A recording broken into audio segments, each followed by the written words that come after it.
passé à travers une série d'épreuves que je ne souhaiterais à personne. Laissez-moi vous raconter mon histoire très rapidement.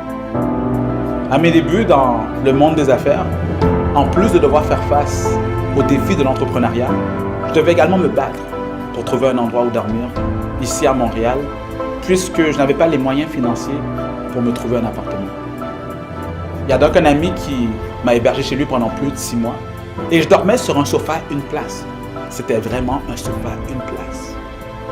Par la suite, je me suis trouvé une chambre et cette chambre était tellement petite qu'on pouvait à peine y entrer un lit simple. Pour aller aux toilettes, il fallait que je sorte de la chambre et souvent faire la file, car on était une dizaine de personnes qui partageaient la même toilette. Mais ce que j'ai trouvé le plus dur à cette époque, il y a maintenant une dizaine d'années de ça, c'était de manger. À un certain moment, le seul repas que je pouvais me permettre était un pâté jamaïcain. Et tout ça. Tu as de la difficulté à faire rouler ton entreprise, à payer tes factures et même à manger. C'est vrai, pourquoi je continuais? Et c'est là que j'ai compris. Je le faisais parce que j'étais passionné à l'idée de mettre sur pied un projet qui me tenait à cœur. De travailler fort pour le voir réussir. Et du même coup, de devenir une source d'inspiration pour mon entourage. Et je vais toujours me rappeler de cette soirée. J'étais en pleine réflexion, dans ma petite chambre, assis sur mon lit, et je me suis posé cette question. Maxime, pourquoi tu continues à faire? On dit que nos succès inspirent et nos échecs éduquent.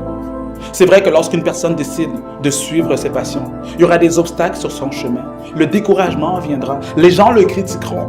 Mais lorsque vous connaissez votre pourquoi, vous aurez le courage de ne pas renoncer, de vous relever lorsque vous tombez et d'avancer en gardant la tête haute. Aujourd'hui, à la suite de ces épreuves qui auraient pu me pousser à abandonner, je peux fièrement vous partager que je bénéficie d'une liberté qu'aucun emploi ou employeur n'aurait pu m'apporter. En connaissant votre pourquoi, tout comme moi, cela vous permettra de passer à travers les moments difficiles. Et en persévérant, vous aussi pourriez faire partie de ces 10% d'entrepreneurs qui réussissent et qui accomplissent leurs objectifs. Et si je vous posais cette question, qu'est-ce qui vous pousse?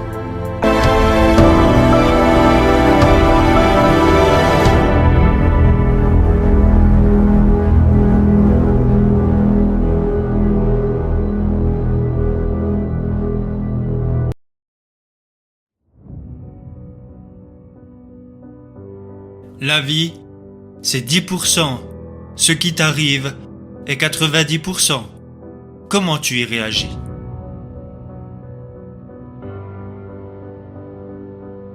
De nombreuses fois, au cours de ton existence, elle te mettra à terre pour te faire souffrir, pour que tu aies mal. Elle te mettra à terre pour te tester, pour voir si tu as la force de rebondir, pour voir si tu as la force de te relever. Rien ne te sera donné dans ce monde. Pour aller chercher ce que tu mérites, il faudra te battre. T'as permis à des gens de venir te gueuler à la figure et te dire que t'étais nul. Puis quand ça a été trop dur, tu t'es trouvé un responsable, une ombre qui t'empêchait d'éclore. Mais je vais te dire un truc que tu sais déjà. Le soleil, les arcs-en-ciel, c'est pas le monde. Il y a de vraies tempêtes, de lourdes épreuves. Aussi grand et fort que tu sois, la vie te mettra à genoux et te laissera comme ça en permanence si tu la laisses faire. Toi, moi, n'importe qui. Personne ne frappe aussi fort que la vie.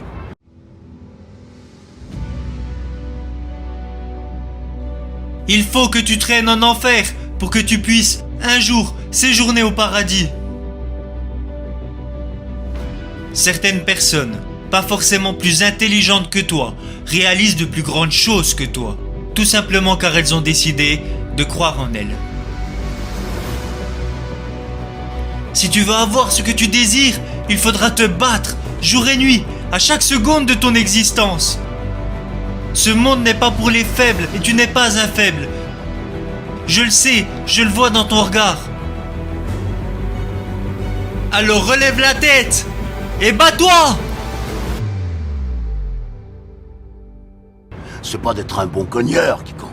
L'important, c'est de se faire cogner et d'aller quand même de l'avant. C'est de pouvoir encaisser sans jamais flancher. C'est comme ça qu'on gagne. T'es sûr de ce que tu vaux? Faut tout essayer pour l'obtenir, mais accepter aussi qu'il y ait de la casse. Au lieu de montrer le voisin du doigt en disant j'ai tout raté dans la vie à cause de lui, ou d'elle, ou de je sais pas qui. Ça, c'est des trucs de trouillard et t'en es pas un, toi. Tu vaux mieux que ça.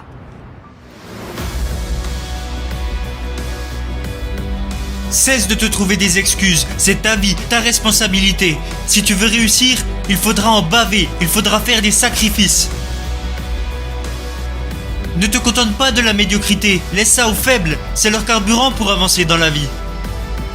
Toi, tu te dois d'avoir une mentalité de combattant, tu te dois d'avoir une mentalité de guerrier. Aujourd'hui, tu décides que tu vas changer les choses, tu décides de ne plus laisser les autres détruire tes rêves. Quand tu leur dis que tu veux réussir, quand tu leur dis que tu vises les sommets, ils te disent que c'est impossible. C'est de leurs limites dont ils parlent, pas des tiennes.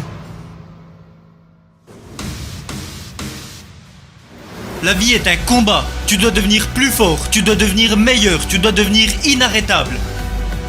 Pour aller là où ils n'ont jamais été, tu devras faire ce qu'ils n'ont jamais fait. Oui, il y aura des difficultés, oui, il y aura des doutes, oui, il y aura des échecs, mais avec du travail dur, avec de la détermination, il n'y aura pas de limite.